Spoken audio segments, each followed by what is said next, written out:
Marvel's upcoming Avengers Secret Wars might just end up being the MCU's most explosive event yet, especially if the studio stays true to the wild, jam-packed storyline from the comics. If they do, we're in for some next-level action scenes and character moments we haven't seen before, even compared to Avengers Endgame or the upcoming Avengers Doomsday. And considering how crowded Endgame's final battle was and how Doomsday is shaping up to be just as packed with Marvel favorites, Secret Wars has every chance to totally raise the stakes and blow everything out of the water. Given the title, it's likely the movie will borrow heavily from the Secret Wars comics, especially the 2015 version where Doctor Doom plays a massive role. That version pretty much reshaped the multiverse into this fractured world called Battle World, with different zones representing different realities. Some stuff will definitely need to be reworked to fit the big screen, but Marvel fans could still get a bunch of nods to the original storylines, which is always fun. One of the wilder parts of the 2015 Secret Wars storyline is the inclusion of the Marvel Zombies universe. That world, which had already been taken over by a virus turning heroes into flesh-eating monsters, got reimagined as a hellish wasteland called the Deadlands. It's cut off from the rest of Battleworld by a giant barrier known as the Shield. Inside the Deadlands, things are just completely overrun by zombie versions of Marvel characters. Every now and then, someone tries to venture in, usually to their doom. So picture this. Iconic characters like Thanos, Magneto, and Red Skull have all ended up in the Deadlands at some point. Even Elsa Bloodstone, the monster hunter, helped defend the Shield against zombie incursions. Thanos actually survives the onslaught for a bit and hatches a plan to overthrow God Emperor Doom. But once Doom shows up, he ends the rebellion with ease, snapping Thanos' spine without a second thought. Brutal. And Red Skull? He manages to stay alive long enough to escape an assassination attempt, only to be killed by Crossbones on his way out. There's no mercy in the Deadlands. And now, Marvel Studios is setting things up perfectly to bring Marvel Zombies to life just in time for this crossover madness. After Eyes of Wakanda drops in August 2025, the Marvel Zombies animated series is scheduled to land in October. This show will pick up where What If left off, digging deeper into that creepy alternate timeline where heroes got infected. It looks like we're getting a fresh lineup too, with Blade, Shang-Chi, Ms. Marvel, and Ironheart all facing off against the undead. Expect some pretty graphic deaths, because not everyone's going to make it out alive. This sets up a pretty unique opportunity.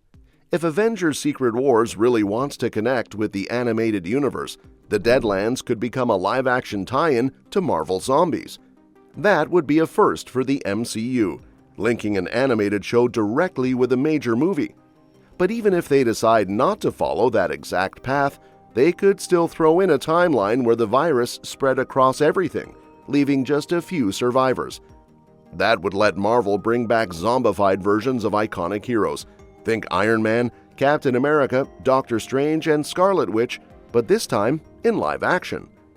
It'd be a wild twist and possibly the only shot Marvel has to do this kind of crossover, because once the multiverse saga wraps up, the MCU is probably going to move in a new direction, maybe toward mutants and cosmic-level threats. So Secret Wars might be our last chance to see actors like Robert Downey Jr., Elizabeth Olsen, Benedict Cumberbatch, or Chris Hemsworth take a swing at zombified versions of their legendary roles.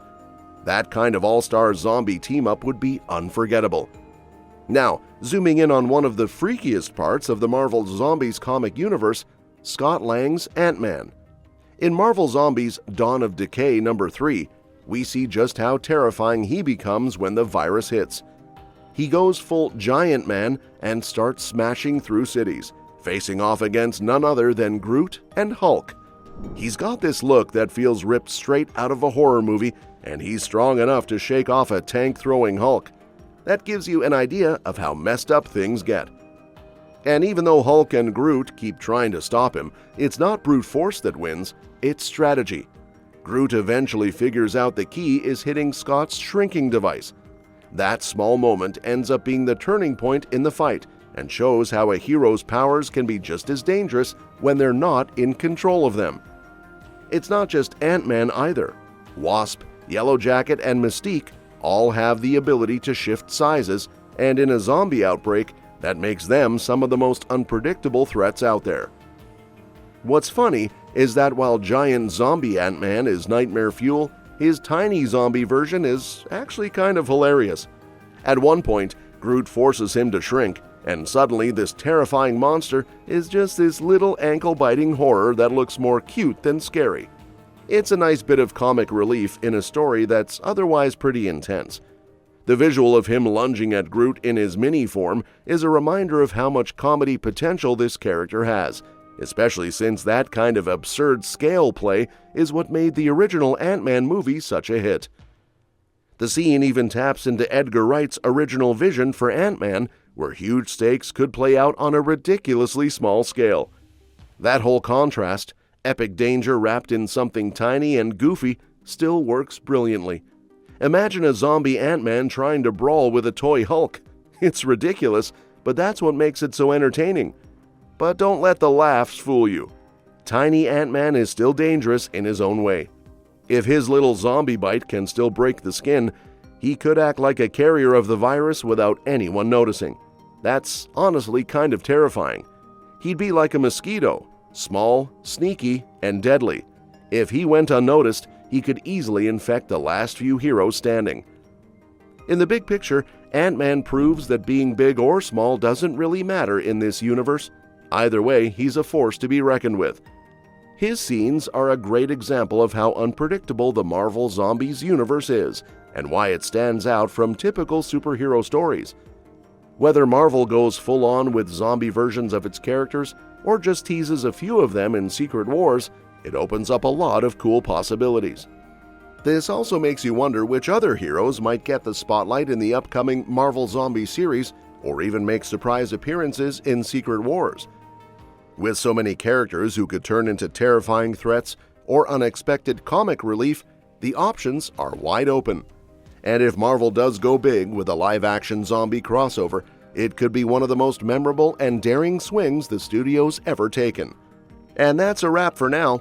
If you enjoyed the video, give it a like and drop your thoughts in the comments. We'd love to hear what you think. Make sure to subscribe so you don't miss any updates on the latest movie news and reviews. And go ahead and tap the bell icon so you're always in the loop. Thanks for hanging out with us. We'll catch you in the next one.